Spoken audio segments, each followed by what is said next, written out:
Bonjour ou bonsoir amis de YouTrading, on se retrouve comme toutes les semaines pour faire un petit débrief de marché. Débrief de marché assez copieux cette semaine parce qu'on a eu les indices qui ont pas mal décalé vendredi. On regarde ça sur les graphes tout de suite.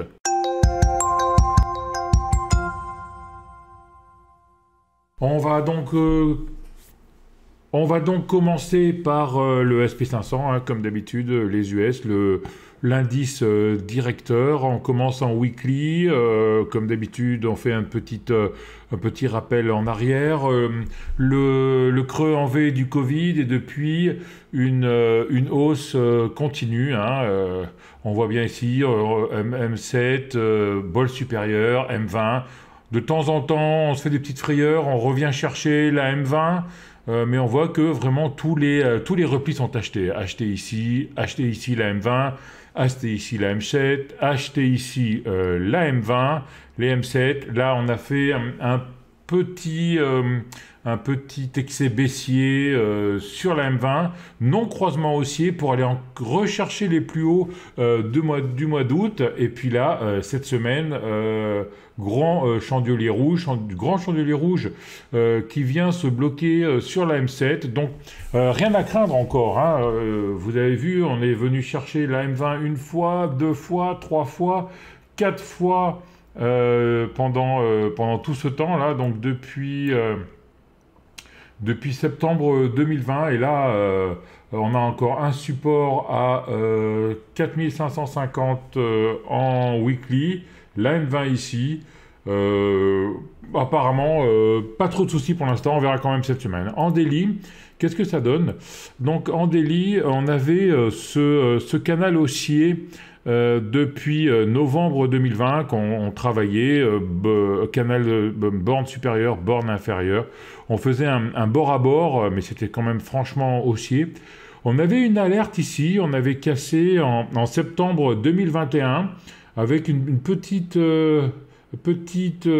tendance baissière court terme de septembre 21 jusqu'en octobre 21, donc qui a duré un gros mois. Et après là, un gap haussier. On casse la trendline baissière ici avec une grande bougie verte et on fait 1, 2, 3, 4, 5, 6 bougies vertes consécutives en hausse. Faites attention parce qu'on a un gap ouvert ici, un gap ouvert ici, un gap ouvert ici, ça fait quand même 3 gaps et les gaps ont tendance à être refermés. Donc si on a une grosse alerte, on pourrait revenir sur les 4329, mais c'est pas le cas actuellement. Et puis là, on voit que depuis début novembre 2021, on fait de la dérive latérale en fait. On monte pour ne pas baisser en fait. On fait un plus haut, on vient rechercher la borne inférieure du canal haussier. On était revenu dans le canal haussier ici, on vient chercher la borne inférieure, on essaie de relancer, on n'arrive pas à relancer. On s'aperçoit d'ailleurs, on voit bien ça d'ailleurs avec les banques de Bollinger qui deviennent horizontales. Et là, grosse chute vendredi dernier, suite à l'annonce d'un nouveau variant en Afrique du Sud. Si on analyse un peu tout ça, on voit qu'en fait, depuis novembre, on ne monte plus. Beaucoup d'investisseurs attendent aussi des points d'entrée. On trouve que les indices sont trop hauts. Et en fait, moi personnellement, je pense que c'est un prétexte pour prendre des bénéfices, cette annonce en fait, parce qu'on sait très bien que de toute façon, le Covid, il y a des variants, tout le monde sait qu'il y a des variants, il y aura des variants plus dangereux, des variants moins dangereux, des variants plus contagieux, des variants moins contagieux, donc ça n'amène rien au schmilblick entre guillemets. Donc on est venu en daily enfoncer la bolle inférieure. Je pense qu'on pourra venir tester peut-être même dès lundi les 4546. Ça m'étonnerait qu'on aille plus bas. Je fais un peu de la futurologie ici. Mais bon, on va voir un peu ce qui se passe. Mais faites attention quand même à ces 4546. Ensuite, on a le gap à 4483. L'autre gap à 4438. Et enfin, un autre gap à 4366. Donc voilà, hein, c'était un peu chronique d'une mort annoncée. On montait plus depuis novembre, après une belle correction et une belle reprise. Et là, première mauvaise nouvelle, le prétexte pour vendre et une belle bougie rouge. On a quand même fait moins 2,27% aux US vendredi. C'est pas non plus ce qui s'est passé ici, où on a fait, on le verra tout à l'heure, une baisse de plus de 4%. Passons maintenant sur les technos avec le Nasdaq. Donc le Nasdaq en weekly, pareil, le creux en V du Covid. Hein. On voit quand même que à l'époque c'était la fin du monde, hein, le Covid. Je ne sais pas si vous vous souvenez, début 2020, confinement, etc. Nouveau virus, etc. Et puis on s'aperçoit qu'en fait la crise a duré de février 2020 jusqu'en juin 2020. Hein. Donc dans l'histoire, ça restera vraiment quelque chose d'anecdotique pour les marchés, parce que on a encore parti encore plus fort derrière. Hein. C'est vraiment à se demander si le marché qui était parti en euphorie depuis septembre 2019 attendait une nouvelle pour décrocher et pour corriger. C'est ce qui s'est passé. Hein.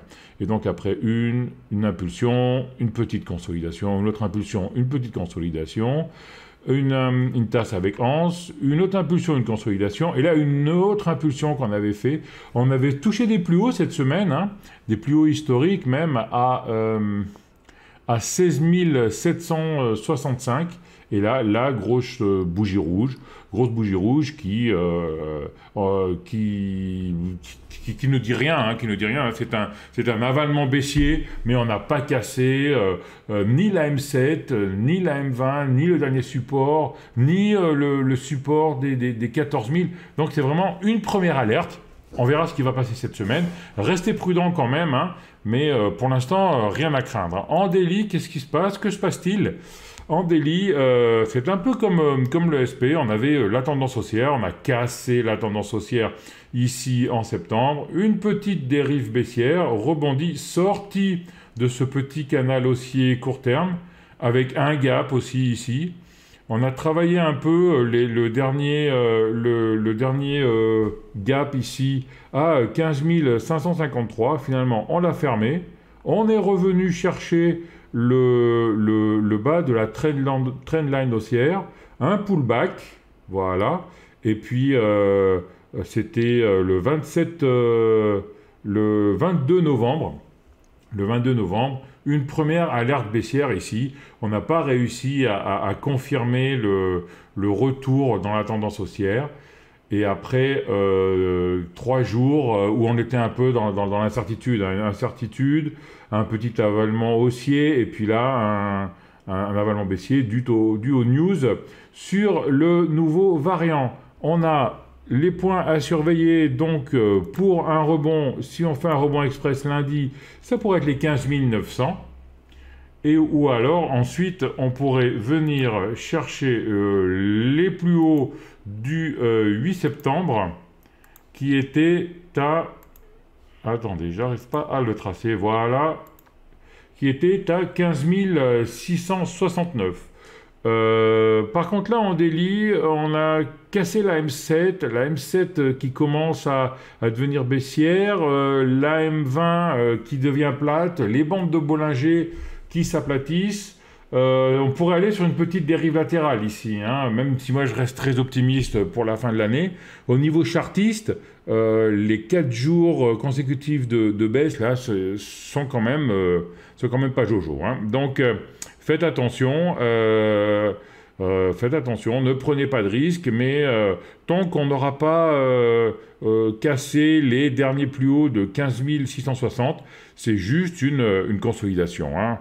En Fibonacci, je vais prendre tout le dernier mouvement de hausse, voir ce que ça nous dit. Vous voyez, on est les 38,2 de Fibonacci correspondraient plus ou moins au dernier plus bas de 10 novembre, la dernière correction, la dernière consolidation du 10 novembre, et les niveaux du 50 pourraient matcher avec les 15 650 du dernier plus haut de septembre. Hein, si j'essaye de prendre ici, voilà, là ça match nettement plus après le premier repli. Mais bon, on va dire que on part d'ici. Donc voilà, voilà un peu ce que nous dit Fibonacci. Le Dow Jones maintenant, donc en semaine, le Dow Jones par contre en semaine, lui, il était en consolidation depuis 3 semaines. Hein. Les 3 corbeaux, des bougies rouges de plus en plus grosses, donc normalement, retournement de tendance sur le Dow Jones par contre. Hein. Ce n'est pas le cas du SP500 et du Nasdaq, mais là, le Dow Jones, casser la M7, casser la M20, la M20 plate, la M7 plate, les bols plates, on revient dans le range qu'on avait depuis l'été, du 19 juillet, et qu'on a cassé à la hausse fin octobre. Et là, on revient donc dans ce range. Hein. Les moyennes mobiles plates, les bandes de Bollinger plates. On va probablement faire une petite dérive latérale. Et pourquoi pas venir chercher les 33 700 qui est le bas du range, ou alors le dernier plus bas des 33 323. Mais pas de panique encore sur les indices américains. On commence à avoir une petite correction, mais bon, on est au-dessus de la M50, au-dessus de la M100, au-dessus de la M200. On n'a pas de croisement baissier. Les bols sont horizontales. Donc pour l'instant, en fait, je dirais que c'est plutôt un arrêt d'une montée plutôt qu'une baisse. Hein. Maintenant, on va voir ce qui se passe en daily sur ce Dow Jones. Voilà.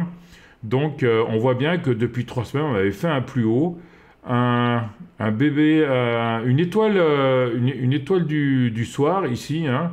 C'est une bougie avec un petit corps qui est en dehors de la bougie précédente et de la bougie antérieure. On a des acheteurs qui ont pris la main dans la matinée et finalement match nul à la fin de la journée.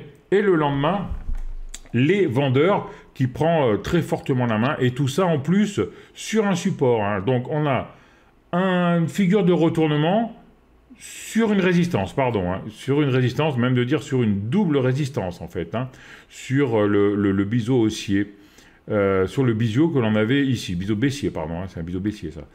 Et ensuite, depuis le 8 novembre, ça a été une baisse en 3 temps, 1, 2, 3, avec le gap de vendredi.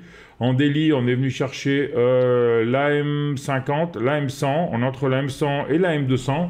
Les bandes de Bollinger qui s'ouvrent.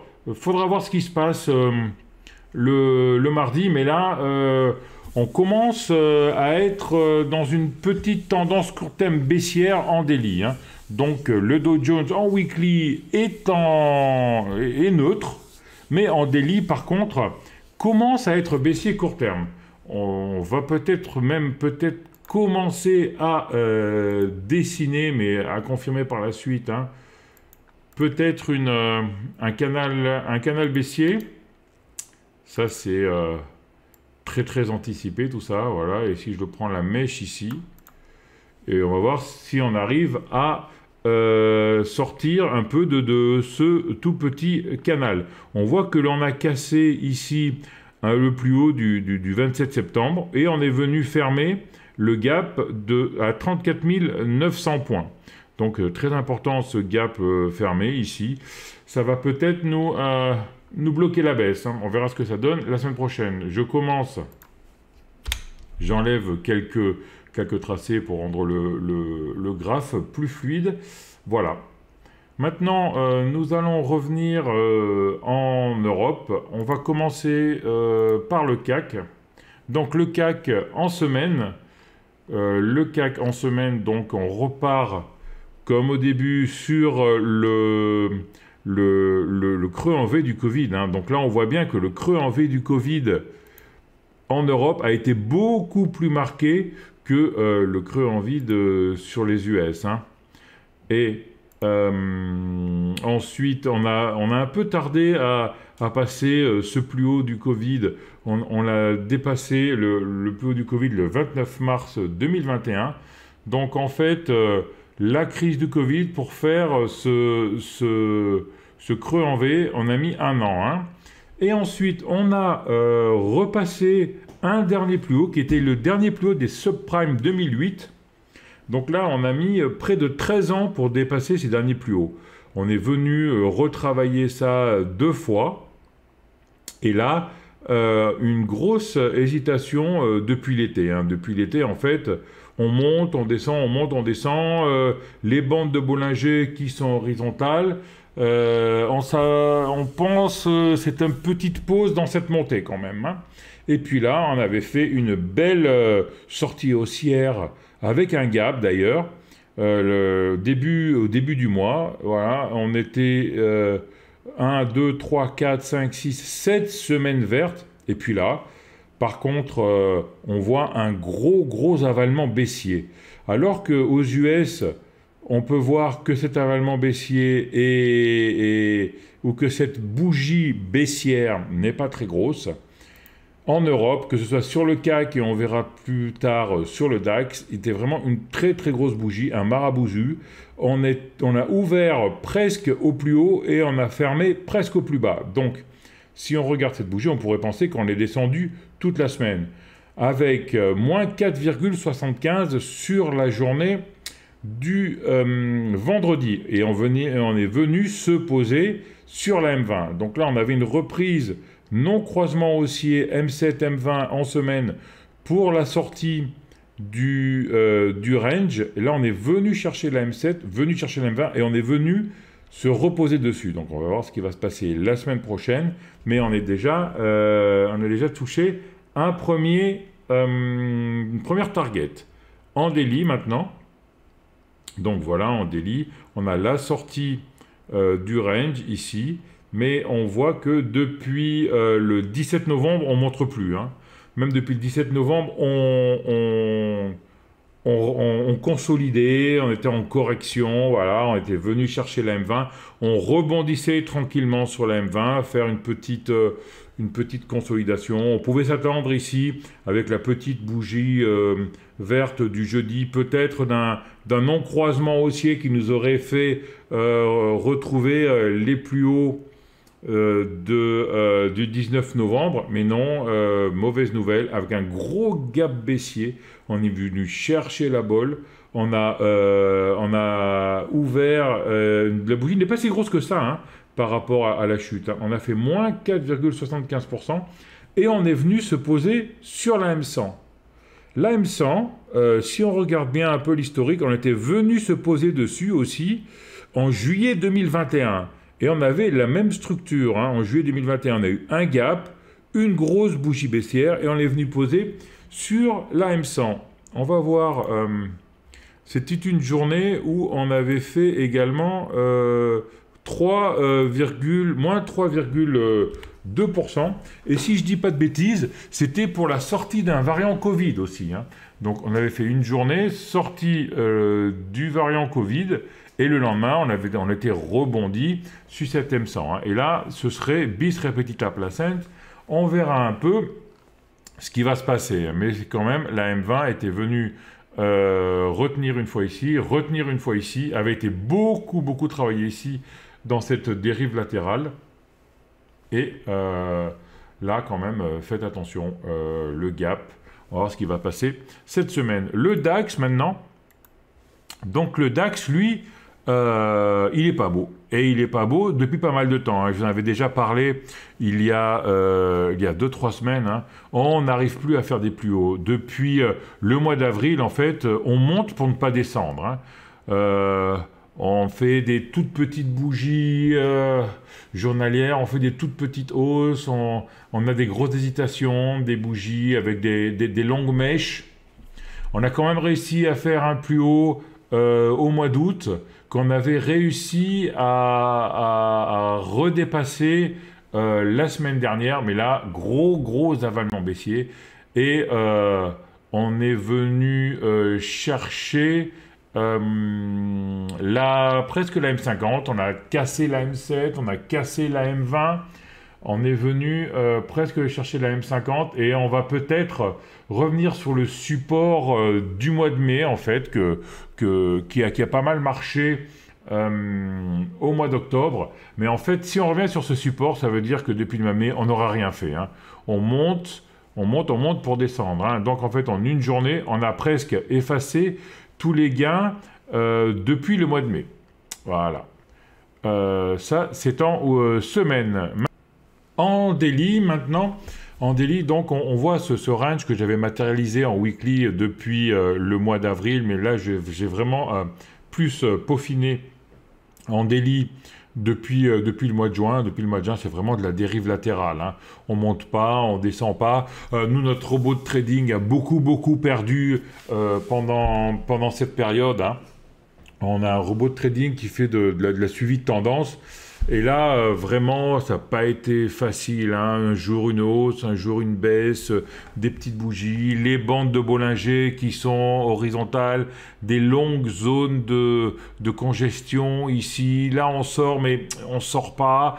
On prend la bolle un jour, le lendemain, on fait un avalement haussier de la baisse. Vraiment pas une période confortable à trader en fait, hein. Il n'y avait rien à faire pendant cette période, vraiment en range.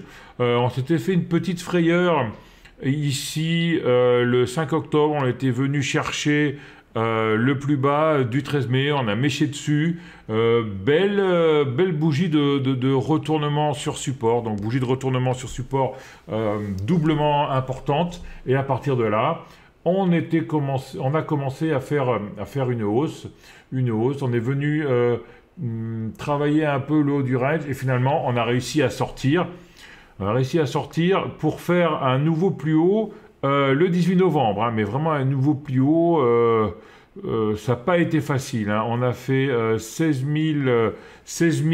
200 points en 5 ou 6 séances avec des toutes petites bougies, et à partir de là, on enchaîne 1, 2, 3, 4, 5, 6, 7 bougies rouges, hein. Vraiment grosse consolidation, même on va appeler ça une correction, hein. On voit M7 qui casse M20, et surtout quelque chose de très important, on est en train d'attaquer la M200, hein.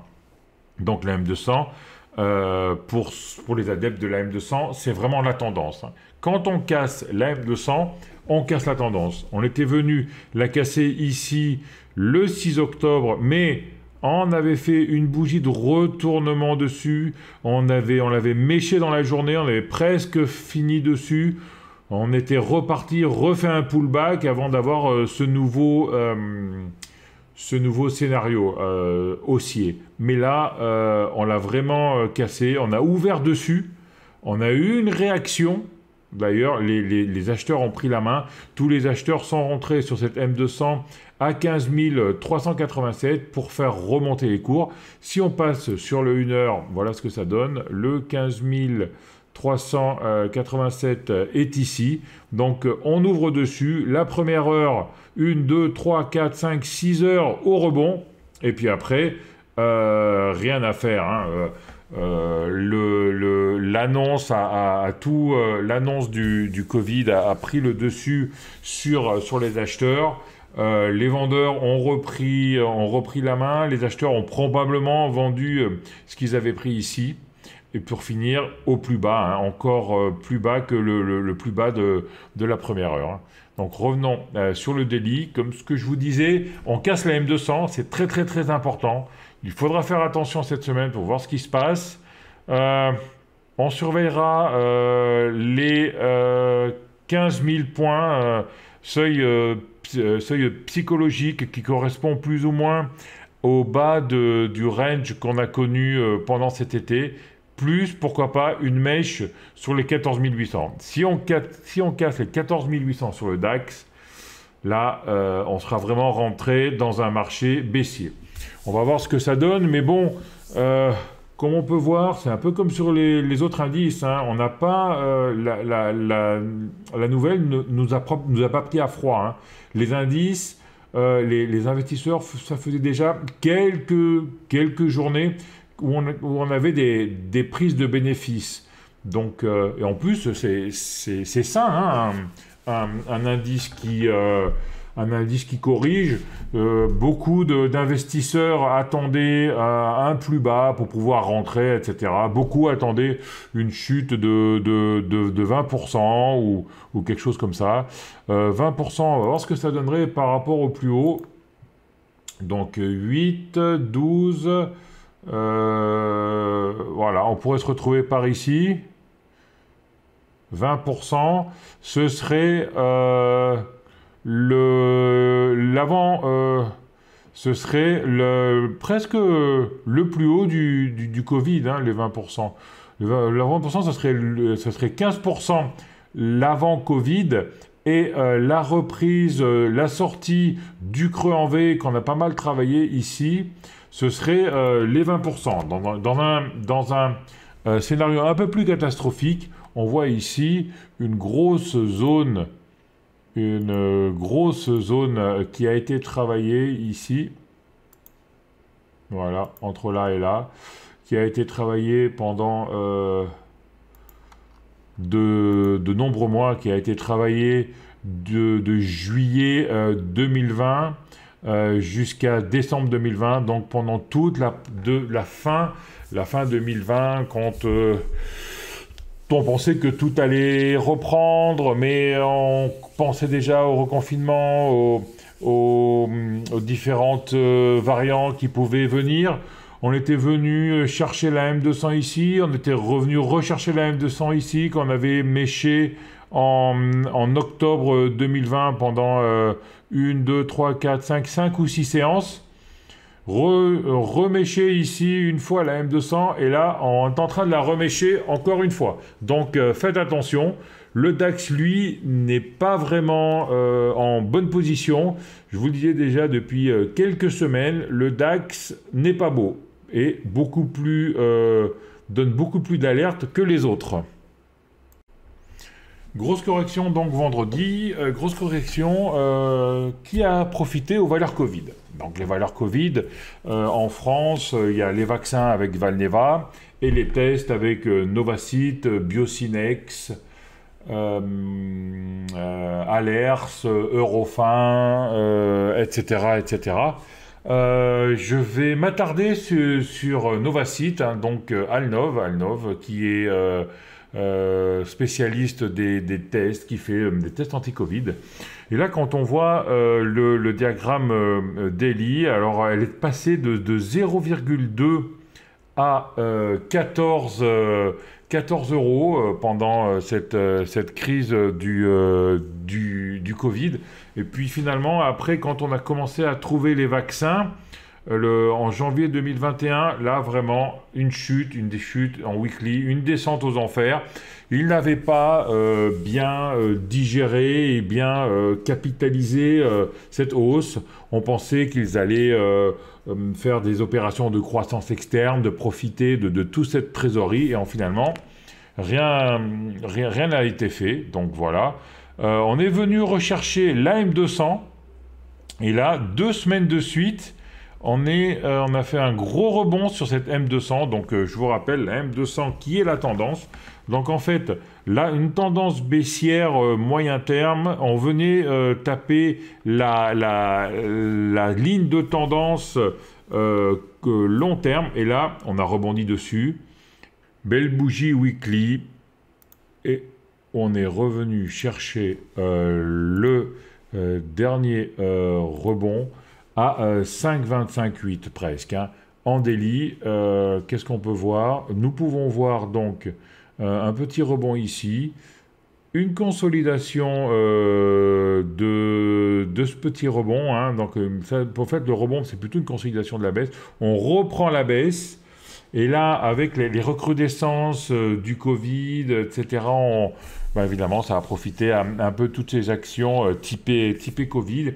Mais là, vendredi, les investisseurs n'ont pas eu peur, ils sont rentrés très fort. Si on regarde les volumes d'ailleurs, on voit que ce sont des volumes que l'on n'avait pas eus depuis le mois d'avril 2021.